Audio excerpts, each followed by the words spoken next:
Groupe scolaire de Copaya, de l'autre le prochain pôle enfance. Plus de 5 millions d'euros d'investissement pour l'un, près de 4 millions pour l'autre.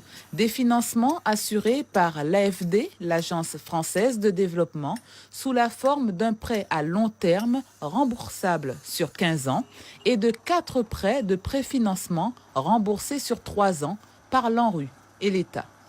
Ce sont des fonds qui vont être débloqués très rapidement.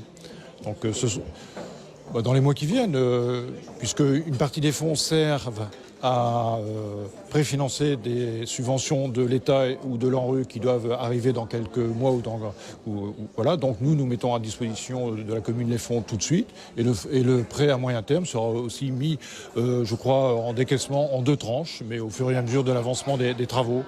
Nous n'aurions pas prêté à nouveau à la commune de Matoury si elle n'était pas repartie sur une trajectoire vertueuse en matière de finances publiques. Aujourd'hui, c'est le cas, donc nous lui mettons à disposition 10 millions d'euros, ce qui est un montant extrêmement important, à la fois sur du court terme mais sur du long terme.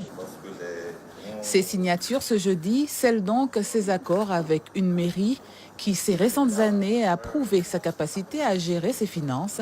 Elle investit dans ses opérations 1,5 million.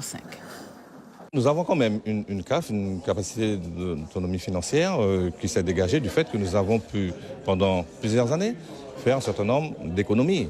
La recette est simple.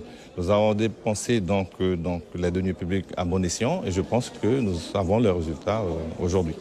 Je suis dans une continuité de service. Il faut équiper, il faut surtout montrer aux financiers que nous sommes dans une gestion saine.